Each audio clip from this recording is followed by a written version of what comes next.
Hello दोस्तों, जैसा कि आप सब जानते हैं कि दुनिया में कई ताकतवर सल्तनतें गुजरी है और इन्हीं में से एक सल्तनत उस्मानिया थी जिसके कई ताकतवर सुल्तान गुजरे हैं। आज हम सल्तनत उस्मानिया के सबसे ताकतवर और आखिरी ताकतवर सुल्तान की बात करेंगे जिसका नाम सुल्तान अब्दुल हमीद सानी था। सल्तनत उस्मानिया के 34 सुल्तान थे जिन्होंने एक ऐसी दौर में हुक्मरानी की जब सल्तनत जवाल पजीर थी। इनकी हुक्मरानी को इस्लाहात, इस्लामी इत्तेहाद और अंदरूनी साजिशों और बैरूनी दबाव के सामना रहा। ये तफसीली तारीख इनकी शख्सियत, पॉलिसी, चैलेंज और सल्तनत उस्मानिया के ज़वाल की गहराई को उजागर करेंगी। सुल्तान अब्दुल हमीद 21 सितंबर 1842 को इस्तांबुल के तोपकापी महल में पैदा हुए। इनके वालिद सुल्तान अब्दुल मजीद अव्वल थे और इनकी वालिदा तुर्की नस्ल से बिलोंग करती थी। इन्होंने कुरान करीम की, इस्लामी तारीख और उस्मानी कानून की तालीम हासिल की। अरबी, फारसी, तुर्की और फ्रांसी ज़बानों पर उबूर हासिल किया।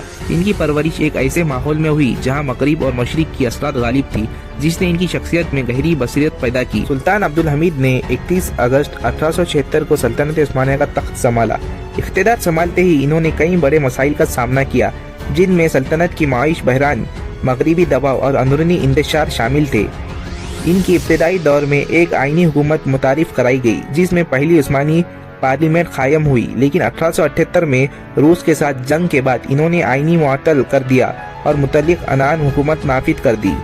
सुल्तान अब्दुल हमीद की पॉलिसीज। फर्स्ट, इस्लामी इत्तेहाद। सुल्तान ने इस्लामी दुनिया को मुत्तहिद करने की पॉलिसी अपनाई। दुनिया भर के मुसलमानों को उस्मानी खिलाफत के तख्त के नीचे लाने की कोशिश की। इन्होंने मुसलमानों को मजहबी जज्बात को उभार कर खिलाफत की अहमियत पर जोर दिया। इनके दौर में दुनिया भर के मुसलमानों से राब्ता किए गए और उस्मानी कौंसिल का कानून की फ़ाल किया गया। सेकंड, तालीमी इस्लाहात। सुल्तान ने जदीद और मजहबी तालीम के दरमियान तवाज़ुन कायम किया। नई यूनिवर्सिटियाँ और स्कूल बनाए। इंजीनियर, तब और फौजी तालीम को फ़रोग़ दिया।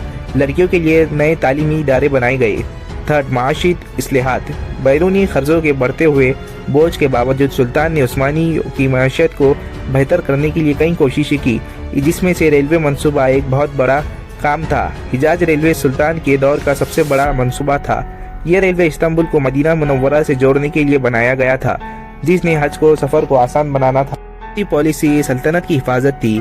यूरोपी ताकतों के दबाव के बावजूद इन्होंने सल्तनत के जुग्राफिया हुदूद का दफा किया। फ़लस्तीन में यहूदी आबादकार के खिलाफ सख्त मौक़िफ़ अपनाया। थियोडर हर्ज़ल की पेशकश को मुस्तरद करते हुए कहा, फ़लस्तीन को मैं किसी भी कीमत पर नहीं बेच सकता। ये मेरी सल्तनत का हिस्सा है और उम्मत मुस्लिमा की अमानत है। मगरिबी ताकतों का दबाव। यूरोप की बढ़ती ताकतें बरतानिया, फ्रांस, रूस सल्तनत को मुसलसल कमज़ोर करने की कोशिश करती रही। 1877 से लेकर 1878 की रूस उस्मानी जंग ने सल्तनत को शदीद नुकसान पहुंचाया और मुआहदा बल्कान के तहत अहम इलाके खोने पड़े। सेकंड, यंग तुर्क तहरीक। यंग तुर्क एक इस्लाह तहरीक थी जो मगरिबी तर्ज हुकूमत को अपनाना चाहती थी। 1908 में यंग तुर्कों ने बगावत की और सुल्तान को आईनी हुकूमत बहाल करने पर मजबूर किया। 1909 में इन्होंने माज़ूल करके सलाखों के पीछे भेज दिया गया। आखिरी दिन और वफात। सुल्तान अब्दुल हमीद अपनी माजूली के बाद 9 साल तक कैद में रहे। इन्होंने अपनी यादाश्तों में सल्तनत के ज़वाल और साजिशों की तफसील जिक्र किया। 10 फरवरी 1918 को ये महान सुल्तान दुनिया से रुखसत हो गए।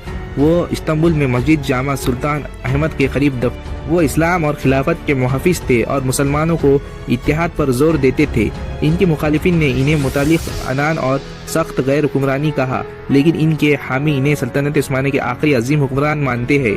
सुल्तान अब्दुल हमीद सानी की तारीख हमें ये बताती है कि ज़वाल के दौर में भी एक मजबूत क़यादत कौम को नई राहें दिखा सकती है।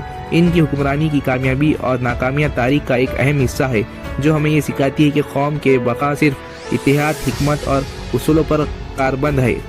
ये थी सुल्तान अब्दुल हमीद सानी की मुकम्मल और गहरी तारीख। अगर आपको ये वीडियो पसंद आई हो तो इस वीडियो को लाइक करें और ज़्यादा से ज़्यादा शेयर करें और हमारे चैनल इतिहास के निशान को सब्सक्राइब करें और